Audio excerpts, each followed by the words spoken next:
He was just an old country doctor in a little Kentucky town. Fame and fortune had passed him by, but we never saw him frown.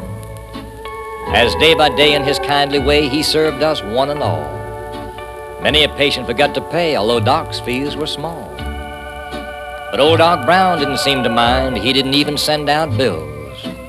His only ambition was to find, it seemed, sure cures for aches and ills. Why, nearly half the folks in my hometown, yes, I'm one of them too, were ushered in by old Doc Brown when we made our first debut. Though he needed his dimes, and there were times that he'd receive a fee, he'd pass it on to some poor soul that needed it worse than he.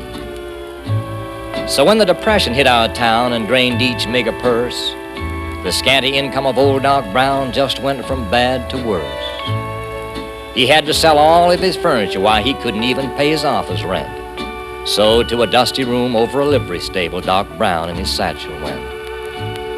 On the hitching post at the curb below to advertise his wares, he nailed a little sign that read, "Doc Brown has moved upstairs." There he kept on helping folks get well, and his heart was just pure gold. But anyone with eyes could see that Doc was getting old. And then one day he didn't even answer when they knocked upon his door. And old Doc Brown was lying down, but his soul was no more. They found him there in that old black suit, and on his face was a smile of content. But all the money they could find in him was a quarter and a copper cent. So they opened up his ledger, and what they saw gave their hearts a pull. Beside each debtor's name, old Doc had writ these words, "Paid in full." It looked like the potter's field for Doc. That caused us some alarm, till someone remembered the family graveyard out on the Simmons farm. Old Doc had brought 6 of their children, and Simmons was a grateful cuss. He said, "Doc's been like one of the family, so you can let him sleep with us." Old Doc should have had a funeral fine enough for a king.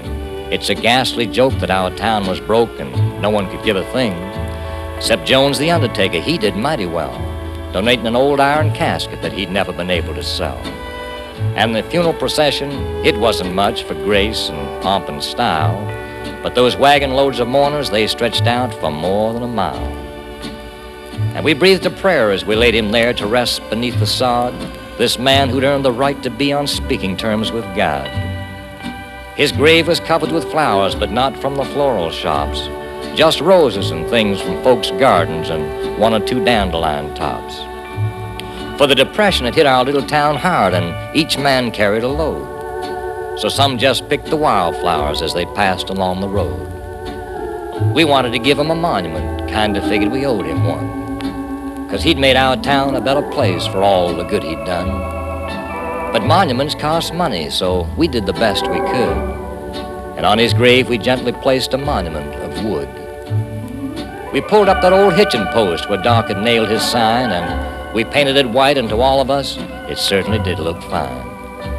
Now the rains and snows have washed away our white trimmings of paint, and there ain't nothing left but Doc's own sign, and that is getting faint. Still when southern breezes and twinkling stars caress our sleeping town, and the pale moon shines through Kentucky pines on the grave of old Doc Brown, you can still see that old hitching post as if an answer to our prayers, mutely telling the whole wide world, Doc Brown has moved upstairs.